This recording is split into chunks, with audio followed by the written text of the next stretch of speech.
মনে হয় যদি ইঞ্জিনিয়ারিংটা হয়ে থাকে বা আমি ধরে নেই যে মানে ইঞ্জিনিয়ারিং হয়েছে, তাহলে সেটা কে করলো? মানে এটা কি ডক্টর মোহাম্মদ ইউনূসের সরকার, মানে সরকারের ভিতর থেকে কেউ, সেনাবাহিনী, নাকি এইটা একটা ইঞ্জিনিয়ারিংটা বিএনপি, জামায়াত বা মানে কে করলো এটা হ্যাঁ, ইঞ্জিনিয়ারিংটা? এটা এটা আমার কাছে সেনাবাহিনী? সুনির্দিষ্ট একটা আছে, জি।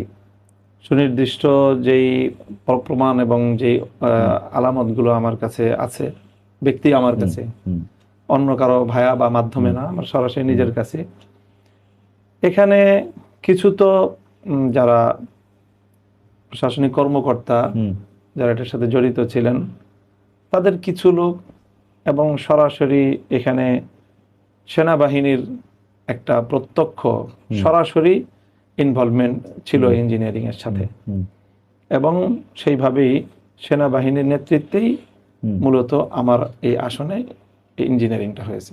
এটাকে আপনি আগে প্রেডিক্ট করতে পারছিলেন যে এরকম কিছু হবে? হ্যাঁ, সেই আশঙ্কাটা আমার আগে থেকেই ছিল।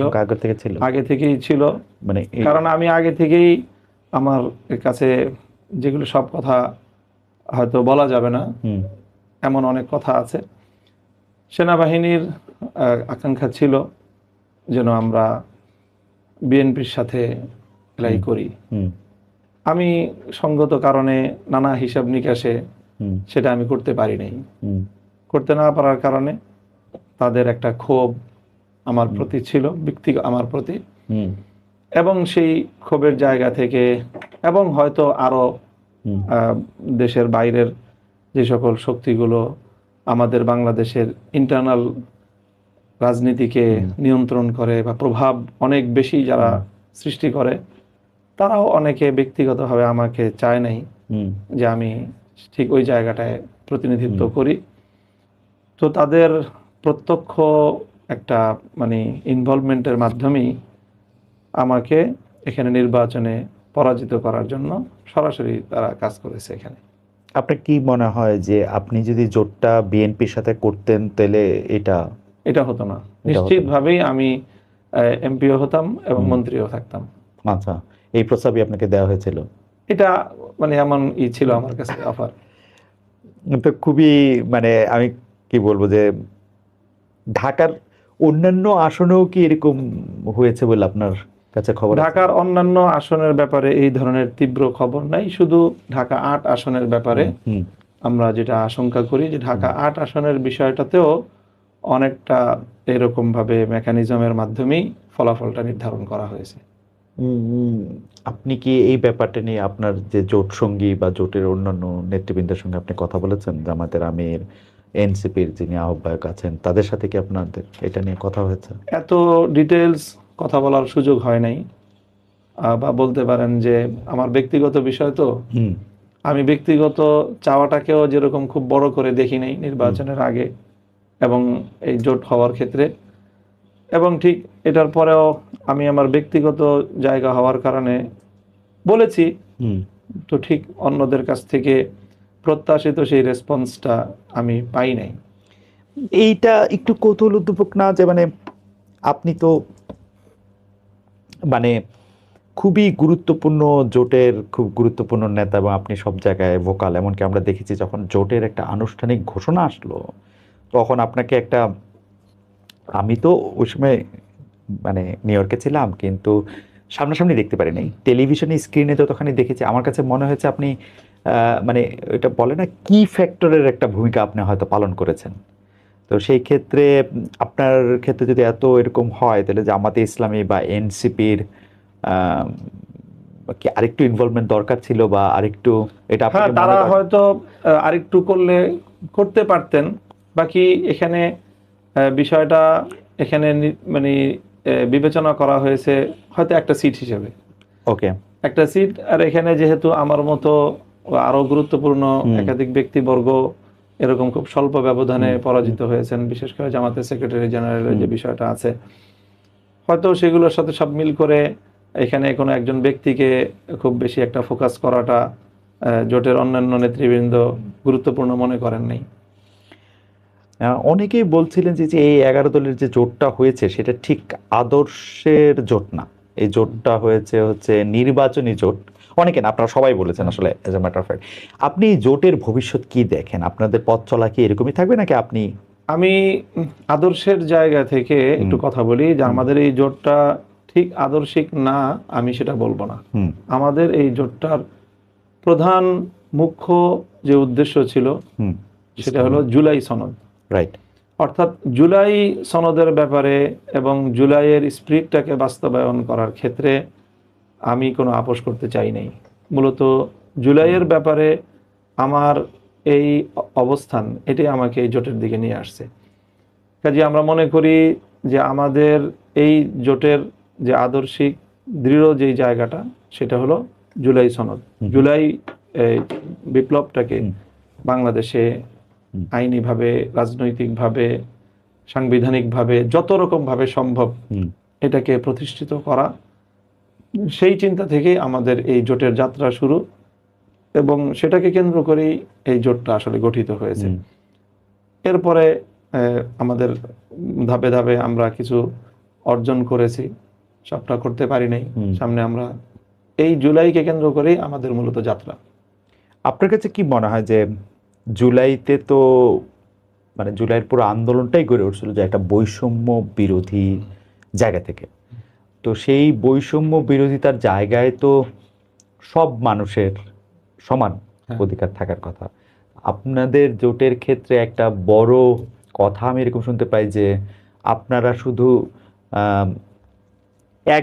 মানে আমি যদি বলি যে শুধু মুসলমানদের, শুধু সুন্নি মুসলমানদের, শুধু পুরুষের এবং এদের অধিকার রক্ষায় যতটা আপনারা কথা বলতেছেন বা এদের ব্যাপারে যতটা কথা বলতেছেন, এই পুরুষ বা সুন্নি মুসলমান না, বা ধরেন আপনাদের রাজনৈতিক আদর্শে যারা বিশ্বাস করেন না তাদেরকে আপনারা এক চোখে দেখতেছেন না, এই ব্যাপারটা কি আসলে মানে জুলাইয়ের স্পিরিটের সাথে এটা যায়?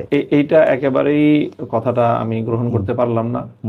এখানে আমরা যারা ঐক্যবদ্ধ হয়েছি বাংলাদেশের রাজনৈতিক শক্তিমত্তার বিবেচনায়, সেটা হয়তো আমাদের বিভিন্ন ব্যক্তিগত বা রাজনৈতিক ফিলোসফির দিক থেকে আমরা এক একটা পলিসি মেনটেন করি বা এক একটা মতাদর্শকে আমরা অনুসরণ করি। যেরকম আমরা সুন্নি যেই ফিলোসফি সেটাকে অনুসরণ করছি, জামাতে ইসলাম তারা এক ধরনের একটা মতাদর্শকে অনুসরণ করছে। আমাদের এই দুইটা মতাদর্শের বাইরে, অর্থাৎ আমি যেটা বলি পরিষ্কার যে আমাদেরটা দেওবন্দি অথবা জামাতেরটা হলো অনেকটা মাওলানা মওদুদী সাহেবের যে কিছুটা মানে মাযহাব এবং যেটা কিছু সালাফি বা আহলে হাদিস, এই সব কিছুর একটা মিশেলে একটা থট ওনারা ফলো করেন।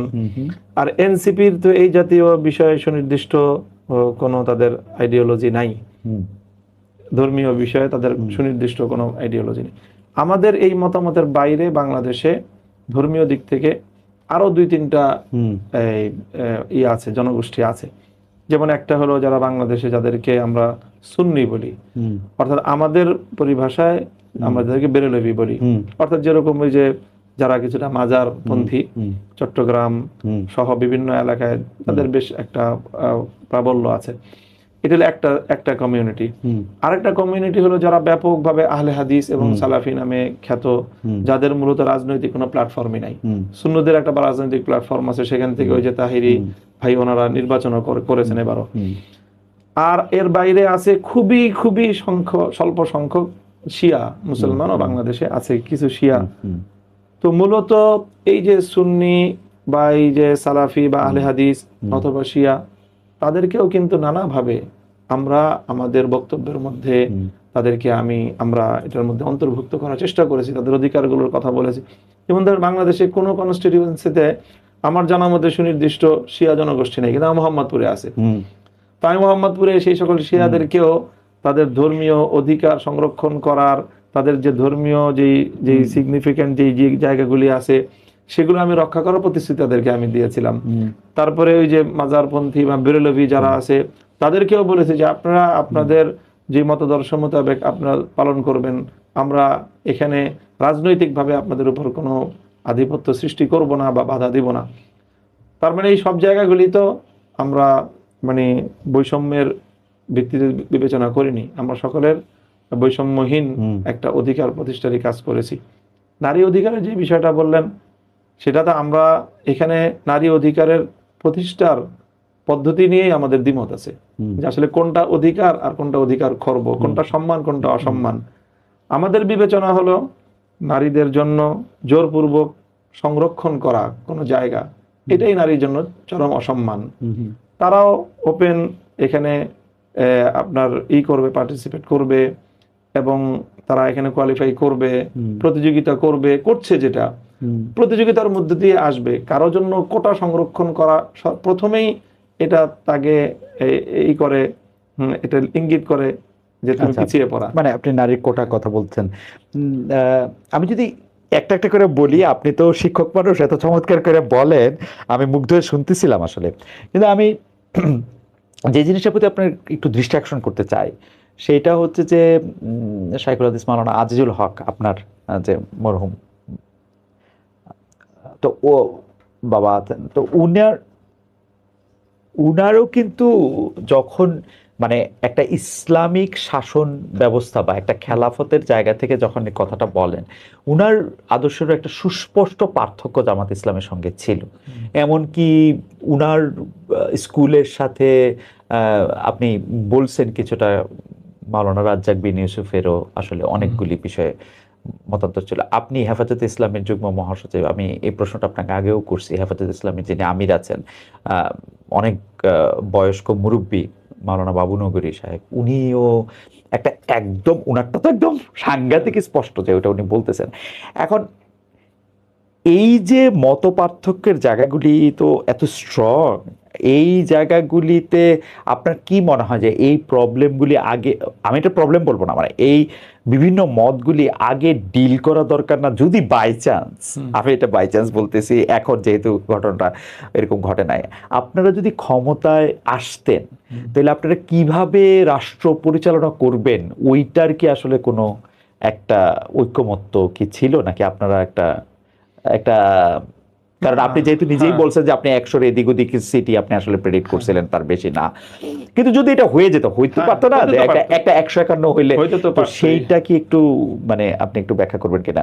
আর একটা ছোট্ট করে আপনি অবৈ দিলে একটা লেজ একটু সংযুক্ত করে আপনি একটু, যারা মুসলমানই না বা এই ধর্মের অন্তর্গতই না, তাদের ব্যাপারটাও যদি একটু বলেন। আর নারীদের ক্ষেত্রে আমি সহশিক্ষা, তারপর হচ্ছে তার ফ্রিডম অফ চয়েস আছে কিনা, যে সে কি ধরনের পোশাক পরবে, সে কি ধরনের সাজগোজ করবে, এইটা আসলে আপনাদের যে রাষ্ট্র, যে রাষ্ট্র আপনারা পরিচালনা করবেন, ওইটা কিভাবে বলবেন, এইটা যদি একটু আপনি একসাথে বলেন আর কি। এখানে প্রথম কথা হলো ইসলামটা আপনি ইসলামের অন্তর্গত আবার যে সকল বিভিন্ন সাব গ্রুপের মধ্যকার পারস্পরিক মত ভিন্নতার যে জায়গাগুলো, সেই জায়গাগুলো যদি আমরা ক্ষমতায় যদি চলে যেতাম, তাহলে কিভাবে ডিল করতাম? তো স্বাভাবিকভাবেই আমরা এবার তো এই আগে থেকেই ধরে নিয়েছি যে আমাদের এই প্রক্রিয়ায় ক্ষমতায় যাওয়ার মাধ্যমে সরাসরি ডিরেক্টলি একভাবে মানে এক দফায় বা এক ধাপেই আমরা ইসলামকে পরিপূর্ণভাবে রাজনৈতিকভাবে বাংলাদেশে বা প্রশাসনিকভাবে, তারপরে একেবারে শাসনতান্ত্রিকভাবে, হ্যাঁ, সর্বভাবে পরিপূর্ণ আমরা ইসলাম প্রতিষ্ঠা করতে পারবো, সেটা তো আমরা বলি না। আমরাও তো এটাই বলছি যে এটা তো বাংলাদেশের বর্তমান যে রাষ্ট্র কাঠামো, সেই রাষ্ট্র কাঠামোর মধ্যে দিয়ে আমাদেরকে ধাপে ধাপে ইসলাম প্রতিষ্ঠার দিকে অগ্রসর হতে হবে।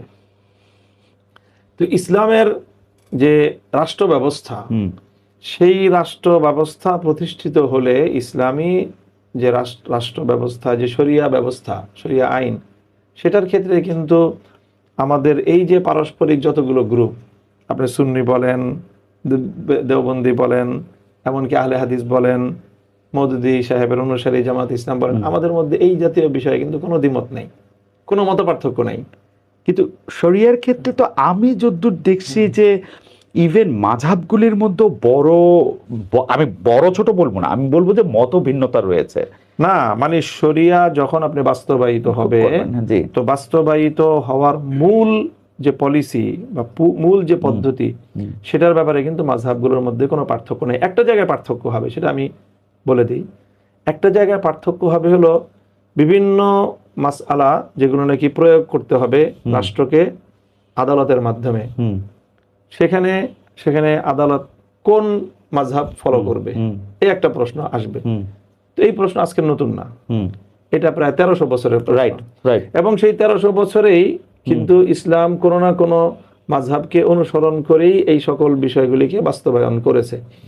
এবং সেখানে আদালতের এক ধরনের, আদালতের যিনি জাস্টিস হবেন, বিচারক হবেন, এবং রাষ্ট্র মূল কাঠামোতে যারা নেতৃত্বে থাকবেন, তাদের এক ধরনের রাইট আছে।